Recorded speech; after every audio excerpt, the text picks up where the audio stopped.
ৰাজ্য চৰকাৰৰ কৰ্মচাৰীসকলৰ বাবে জনাব বিচাৰিছোঁ অত্যন্ত গুৰুত্বপূৰ্ণ খবৰ। ভয়ংকৰ পৰিস্থিতিৰ সৃষ্টি হৈছে আৰু বৰ্তমানৰ পৰিস্থিতি সাপেক্ষে ৰাজ্য চৰকাৰৰ ফালৰ পৰা বৃহৎ পদক্ষেপ লোৱা হৈছে।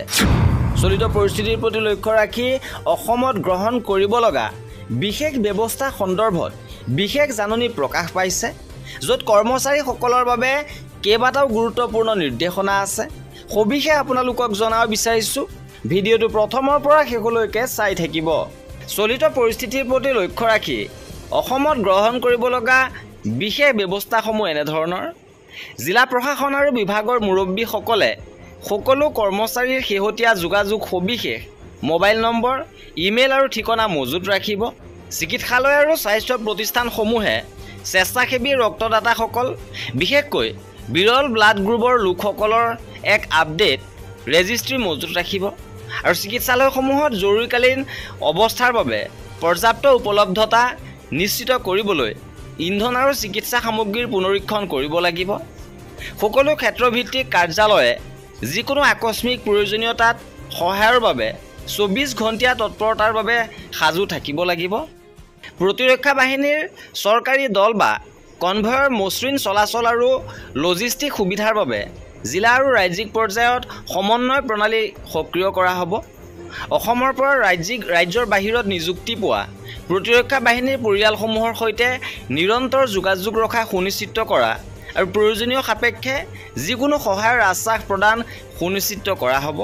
নিৰৱচ্ছিন্ন নাগৰিক সেৱা নিশ্চিত কৰাৰ হেতু জিলায়ুক্ত আৰু আৰক্ষী অধীক্ষকসকলে অসামৰিক আৰক্ষী আৰু জৰুৰীকালীন সেৱা শাখাসমূহৰ মাজত সমন্বয় তীব্ৰ কৰাত গুৰুত্ব প্ৰদান কৰিব। বিষয়াসকলে অনানুষ্ঠানিক ভ্ৰমণৰ পৰা বিৰত থাকিব লাগিব আৰু আন অনুমতি নহালৈকে তেওঁলোকৰ নিযুক্তিপ্ৰাপ্ত স্থানৰ ভিতৰতে থাকিব লাগিব। ৰাজ্যৰ সামূহিক কৰ্তব্য আৰু সংহতিক প্ৰতিফলিত কৰি সকলো বিভাগ আৰু প্ৰতিষ্ঠানে দৃষ্টান্তমূলক অনুশাসন দক্ষতা প্ৰদৰ্শন কৰিব লাগিব। সমূহ আলোচনা চক্ৰ, কৰ্মশালা, স্মাৰক অনুষ্ঠান আৰু ব্যয় সমৃদ্ধ সন্মিলন আৰু অনুষ্ঠান পিছুৱাই দিয়া হ'ব। অসম চৰকাৰৰ কোনো বিষয়া মন্ত্ৰীৰ বিদেশ ভ্ৰমণ বা অপ্ৰয়োজনীয় বহিৰাজ্য ভ্ৰমণৰ অনুমোদন পৰিহাৰ কৰিব। বাহন, আচবাব বা কাৰ্যালয়ৰ আন্তঃগাঁথনি ক্ৰয়, আৰম্ভণি বা প্ৰক্ৰিয়াকৰণ কৰা নহ'ব। তদুপৰি কৰ্মক্ষেত্ৰত দুপৰীয়াৰ আহাৰ, আনুষ্ঠানিক নৈশ আহাৰ, সাংস্কৃতিক অনুষ্ঠান আৰু মনোৰঞ্জনৰ ব্যয় পৰিহাৰ কৰিব লাগিব। অত্যাৱশ্যকীয় সেৱাৰ সৈতে সম্পৰ্কিত নহ'লে ডাঙৰ সমাৱেশ বা আন সভাসমূহ পিছুৱাই দিয়া হ'ব বা আভাসীয় মাধ্যমত অনুষ্ঠিত কৰা হ'ব। উদ্বোধন সম্বৰ্ধনা অনুষ্ঠান বা অন্যান্য আনুষ্ঠানিক কাৰ্যসূচী পিছুৱাব লাগিব।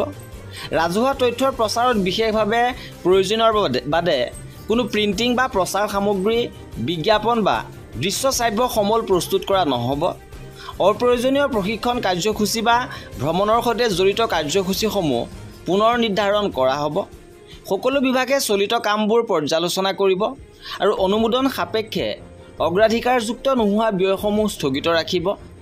প্ৰয়োজন সাপেক্ষে বৰ্তমান ছুটীত থকা প্ৰসূতি চিকিৎসাৰ বাহিৰে চৰকাৰী কৰ্মচাৰীসকলক ঊৰ্ধ্বতন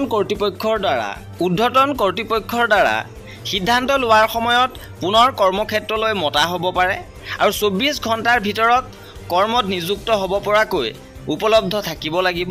আৰু এয়া হৈছে বৰ্তমানৰ পৰিস্থিতি সাপেক্ষে ৰাজ্য চৰকাৰে গ্ৰহণ কৰা কেতবোৰ পদক্ষেপ। পৰৱৰ্তী আপডেটৰ বাবে আমাৰ চেনেলটো ছাবস্ক্ৰাইব কৰি ৰাখিব। ভিডিঅ'টো শেষৰলৈকে চোৱাৰ বাবে বহুত ধন্যবাদ।